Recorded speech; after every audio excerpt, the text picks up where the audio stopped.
आइए सभी कमर सीधी करके बैठे, कथा में प्रवेश करें, भगवत कथा का आश्रय लें। माँ के धाम में विराजमान सभी शक्ति स्वरूपा माताओं, बहनों, देवतुल्य भाइयों, कथा में प्रवेश करने से पहले आइए सभी एक साथ एक स्वर में माँ के आंचल में बैठे हैं, मातृवंदना करें, माँ से प्रार्थना करें कि माँ तुम्हारे ही पुत्र हैं हम, हृदय में विराजो हमारे। इसी भाव के साथ सभी एक साथ तालियां बजाते हुए, गुनगुनाते हुए मातृशक्ति, मातृसत्ता का ध्यान करें और उनकी छवि को, उनके आशीर्वाद को अपने हृदय गुहा में उतारने का प्रयत्न करें।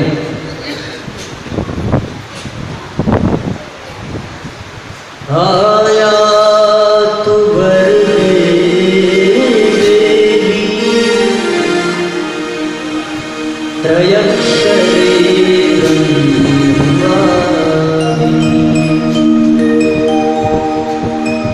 गायत्री छंदसा मातः ब्रह्मयोनि नमोस्तुते।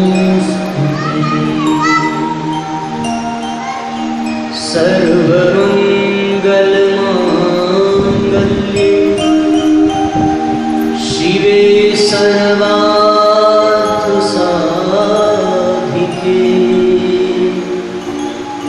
शरण्ये त्र्यंबके गौरी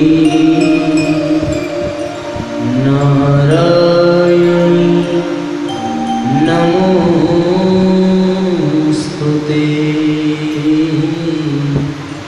नारायणी नमोस्तुते।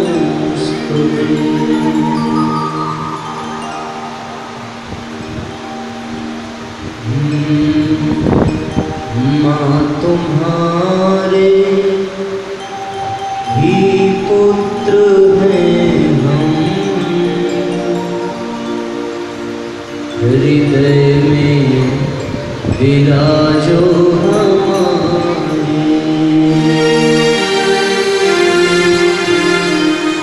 माँ तुम्हारे ही पुत्र हैं हम, हृदय में विराजो हमारे। माँ तुम्हारे ही पुत्र हैं हम, हृदय में विराजो हमारे। अपने आंचल में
जीवन सफल कब बनेगा, जब किसी काम आए तुम्हारे।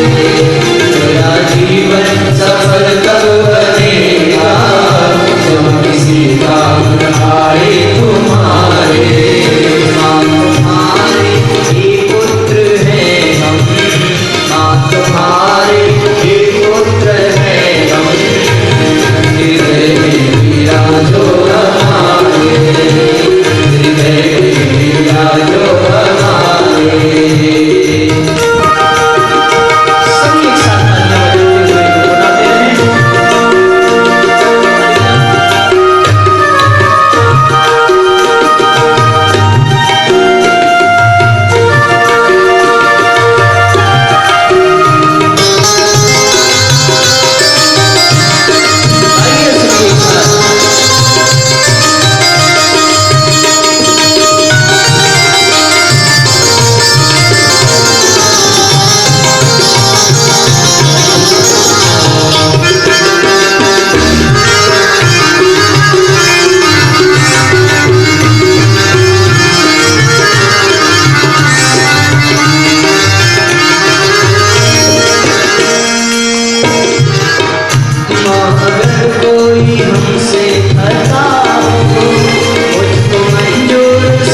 हूं।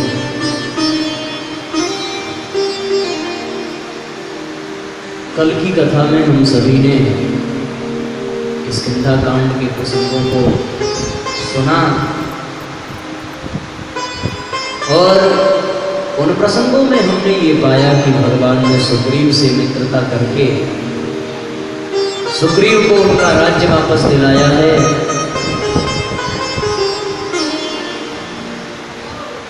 और सुग्रीव ने जो संकल्प किया था कि अपने वानरी सेना के माध्यम से हम सीता की खोज कराएंगे, तो आज माता सीता की खोज के लिए सभी वानर अलग अलग झुंड बना करके अलग अलग दिशाओं में निकल पड़े। इसी कथा के साथ दक्षिण की ओर वानरों का एक झुंड निकला जिसके अध्यक्ष बाली कुमार अंगद हैं और अंगद के सहयोगी जामवंत जी, स्वयं बजरंगबली, नल नील आदि बंदरों का समूह दक्षिण की ओर प्रस्थान किया। दक्षिण की ओर जाते जाते सभी समुद्र के तट तक पहुंच गए। उसके आगे कोई रास्ता नहीं था, उसके आगे कोई सहारा नहीं था। मंजिल तो थी लेकिन वो मंजिल अभी दूर है। उस मंजिल के बीच में 100 योजन समुद्र खड़ा है। समुद्र के उस पार वो मंजिल है और समुद्र के इस पार वानरी सेना। सब हताश हैं, सब निराश हैं। इसके आगे न कोई मार्ग है, इसके आगे न कोई साधन है। और विशेष बात तब हो गई जब जटायु के बड़े भाई संपाति ने यह कह दिया कि मैं अपनी नजरों से समुद्र के उस पार तक देख रहा हूं जहां सुंदर नगर में अशोक वाटिका के नीचे माता सीता विराजमान है। जिस जगह अशोक वाटिका थी उस नगर का नाम ही सुंदर नगर था। और इस कांड की विशेष सुंदरता यह है कि स्वयं एक भक्त अपनी मां की खोज के लिए निकला है।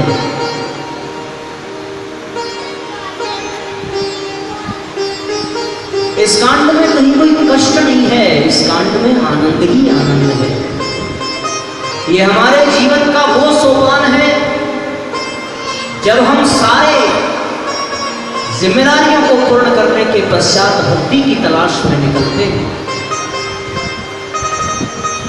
तो ये पंचम सोपान जिसमें गोस्वामी जी ने हनुमान जी के माध्यम से दर्शन कराया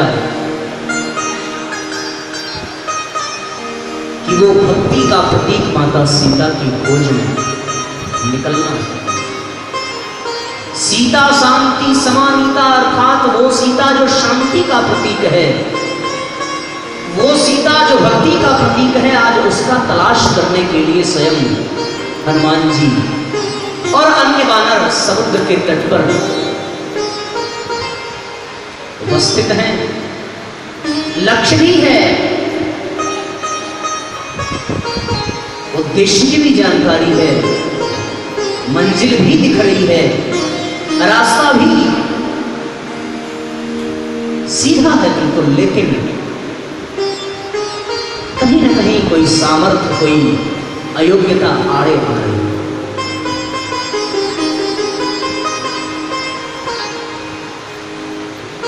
सभी लोग चुपचाप अपने स्थान पर खड़े हैं। सारी वानर सेना उदास खड़ी है। सबने ये संकल्प लेकर के राम जी से विदा लिया था कि भगवान यदि हम सीता की खोज न कर पाए तो लौटकर आपका न मुख देखेंगे और न ही अपने मुख को आपको दिखाएंगे। सबके सब वचनबद्ध हैं और विशेष बात यह है कि सबके सब उसमें सामर्थ्यवान भी हैं। अंगद ये कहते हैं कि भैया मैं चला तो जाऊंगा स्वयोजन लाभ करके, लेकिन लौट के आ जाऊं इसमें असमंजस है। जामवंत जी कहते हैं यही स्थिति हमारी है, मैं प्रयास कर सकता हूं चला तो जाऊं, लेकिन ये संभावना है कि मैं बीच में थक करके गिर सकता हूं समुद्र में। अन्य सभी वानर इतने सामर्थ्यवान तो है नहीं, लेकिन उनके मन में एक उमंग है, एक उल्लास है, एक समर्पण है। वो अपने जान की बाजी लगा करके सीता की खोज करने को तैयार है, लेकिन कोई रास्ता है। ये बिल्कुल वैसी ही धर्म संकट की स्थिति है जिसमें हमारे सामने मंजिल तो हो, हमारे सामने लक्ष्य तो हो, लेकिन उसको प्राप्त करने के लिए हमारे पास सुविधा है, हमारे पास उसको प्राप्त करने के लिए पात्रता है और समय भी कम है। तो कम समय में हमें अपनी पात्रता को विकसित करना है और अपने लक्ष्य को प्राप्त करना है। सब गुमसुम से खड़े हैं,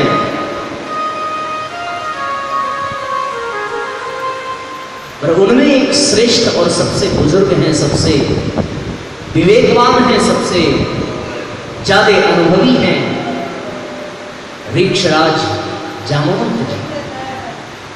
कथा आप सभी को ज्ञात है कि कैसे जामवंत जी ने हनुमान जी के मर्म स्थल को स्पर्श किया है और उनके अंदर की चेतना को जगाया है। मित्रों, ये जो जामवंत हैं और ये जो हनुमान हैं और ये जो अंगद हैं और ये जो राम हैं, ये कहीं ना कहीं हमारे जीवन से ही ताल्लुकात रखते हैं।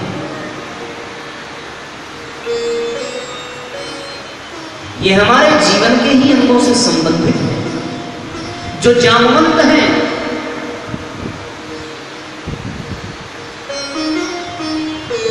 वो हमारे अंदर के उत्साह को जागृत करते हैं, हमें सकारात्मक सोच की ओर अग्रसर करते हैं। जो हनुमान है वही हमारा पुरुषार्थ है।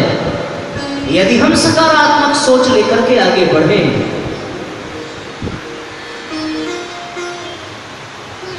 तो ये संभव है कि हमारे अंदर का पौरुष, हमारे अंदर का पुरुषत्व, हमारे अंदर का पुरुषार्थ जागृत हो जाए।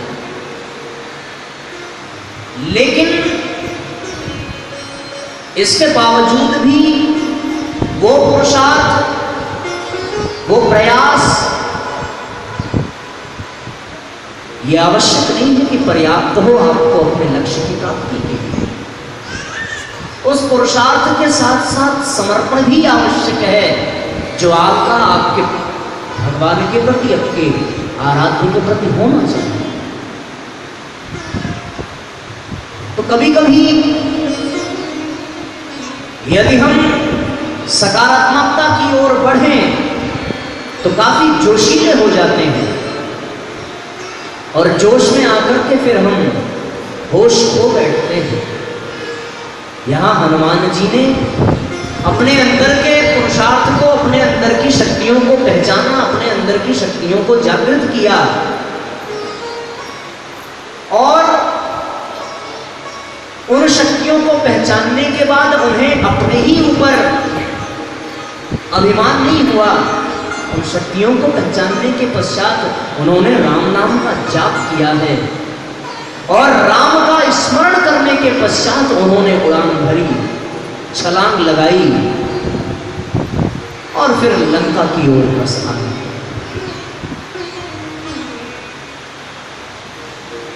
जगाया है जामवंत जी ने, कहा कि हे बजरंगबली, तुम्हारे अंदर वो सामर्थ्य है, वो शक्ति है कि तुम राम कृपा से कुछ भी कर सकते हो।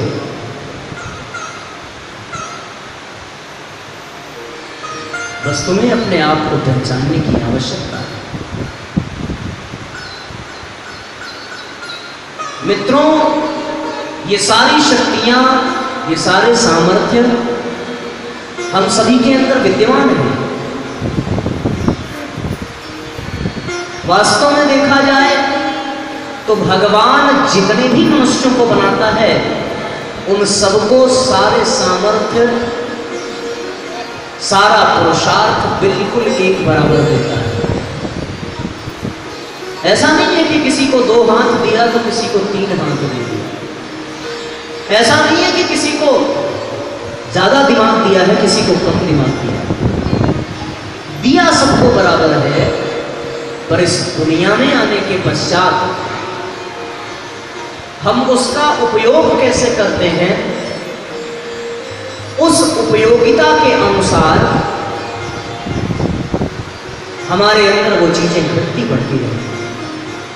हमें जो चीजें प्राप्त हैं, यदि हम उसका सदुपयोग करें तो निश्चित रूप से वो चीजें हमारे जीवन में बढ़ेंगी। लेकिन हमें जो प्राप्त है, यदि हम उसका दुरुपयोग करें तो वो चीजें घटेंगी, और घटते घटते इतनी घट जाएंगी कि वो हमसे छीन ली जाएंगी।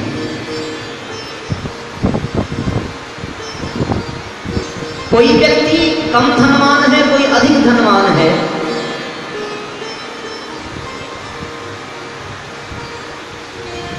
जो कम धनवान है वो धन का सदुपयोग करते करते अधिक धनवान बन जाता है।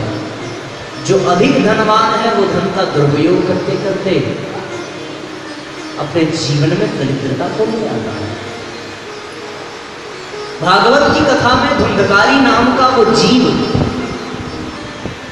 जिसके पास बहुत धन है, लेकिन उसने वेश्यावृत्ति में धन को लगाया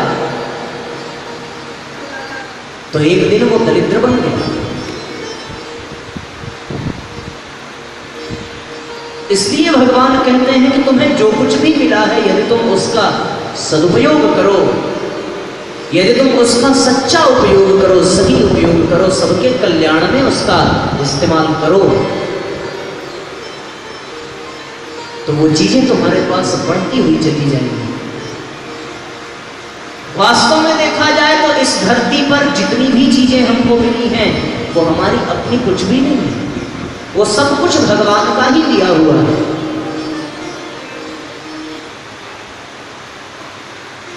और यदि भगवान का दिया हुआ भगवान के काम में न लगाया जाए तो फिर वो उस सामर्थ्य की दुरुपयोगिता ही मानी जाएगी। उसका सदुपयोग तो तब माना जाएगा जब उस वस्तु का उपयोग किसी के कल्याण में किया जाए। उसका उपयोग तो सार्थक तब माना जाएगा जब उससे किसी के कष्ट मिट सके। और यदि हम ऐसा कर पाए तो वो चीजें फिर बढ़ती ही चली जाती हैं।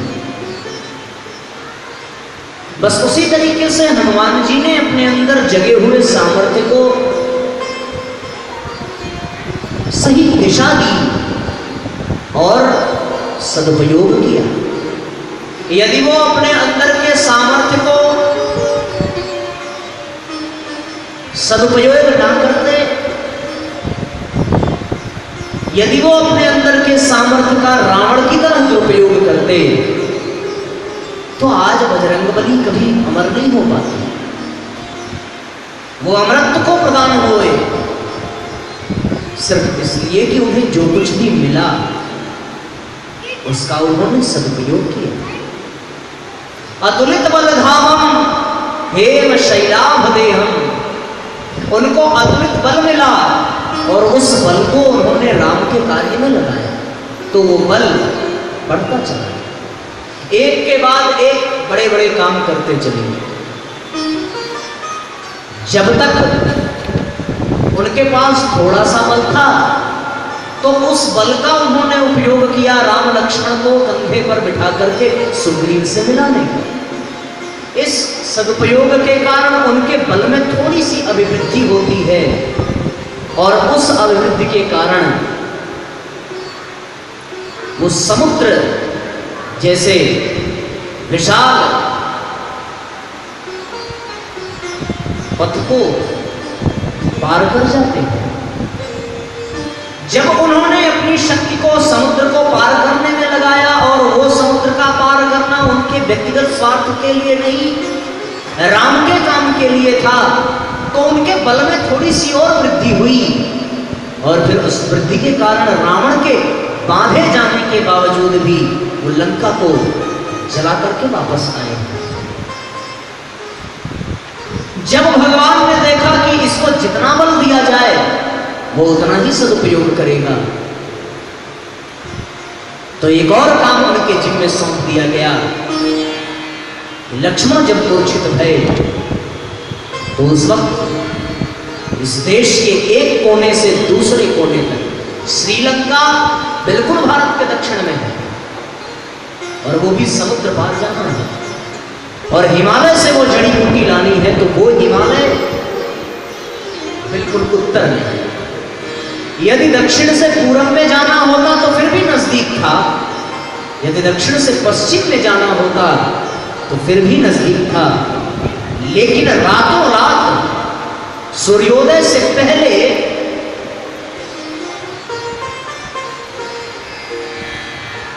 दक्षिण से उत्तर जाना, उत्तर दिशा में जाकर के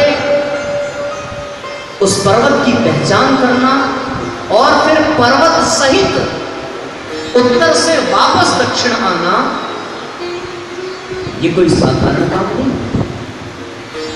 पर वो ऐसा कर पाए इसलिए क्योंकि उनको भगवान ने जितना दिया वो उसको भगवान के ही काम में लगाते चले गए। तो यहां पर एक प्रेरणा ये मिलती है कि हमें जो कुछ भी भगवान ने दिया है, हम ये ना कहें कि हमें ये नहीं दिया, हमें ये नहीं दिया, हमें इतना और मिलता तो हम ये कर पाते। तुम्हारे पास जो है तुम उतना ही करो। एक अंधा व्यक्ति था, वो अपने मित्र से कह करके रो रहा था, और एक बहरा व्यक्ति था, वो भी अपने मित्र से कह करके रो रहा था कि यदि मेरे कान मिल जाते तो मैं भगवान का सत्संग सुनता, भगवान की कथा सुनता।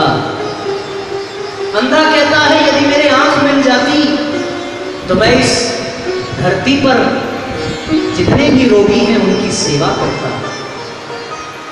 उस रास्ते से यमराज गुजर रहे थे, यमराज ने उनकी बातें सुनी तो उनको दया आई और अंधे को आंख दी, बहरे को कान दिया। जिस अंधे ने यह कहा था कि मैं रोगियों की सेवा करूंगा, उस अंधे ने आंख मिलते ही इस धरती की सुंदरता की ओर आकर्षित हुआ और रोगियों की सेवा करना तो दूर, वो अपनी दृष्टि से गलत चीजों का दर्शन करने लगा। जो बहरा था ये कहता था कि मैं भगवान की कथा सुनूंगा और अपने जीवन का कल्याण करूंगा। कान मिलने के पश्चात वो अपने परिवार मित्रों के बीच रह करके उसी कान से नाना प्रकार की बुराइयों का श्रवण करने लगा। भैया कुछ दिन बाद यमराज जब लौट करके आए और उन दोनों को देखा तो उनको बड़ा कष्ट हुआ और उन्होंने फिर से उन अंधे की, जिसको आंख दी थी, उसकी आंख छीन ली, उस कान वाले को फिर से बहरा बना दिया और वो जब फिर से अंधा बना तो पछताने लगा। वो जब फिर से बहरा बना तो पछताने लगा। तो हमारे जीवन की सार्थकता ये है कि हम उसको भगवत कार्य में लगाएं और जितना क्षण हम भगवान के लिए लगा सकेंगे, अपने धन के जितने अंश को भगवान के कार्य के लिए लगा सकेंगे, फिर वो उतने ही अंश में बढ़ता चला जाए। भाइयों बहनों, ये मनुष्य अपने भाग्य की रेखाओं का निर्माण स्वयं करता है। यदि वो सही दिशा में चलने की ठान ले और उसके भाग्य में खराब ही लिखा हो तो सही करते करते एक दिन उसका भाग्य भी बदल जाता है। और जो कोई गलत कार्य करता हो और उसके भाग्य में अच्छा लिखा हो, अपने भाग्य के भरोसे बैठ जाए, फिर वो गलत करते करते अपने भाग्य को ही सर्वनाश की ओर धकेल देता है। दो भाइयों की एक कथा है, बड़ी प्रसिद्ध कथा है। दोनों भाई हस्तरेखित विज्ञान के पास जाकर के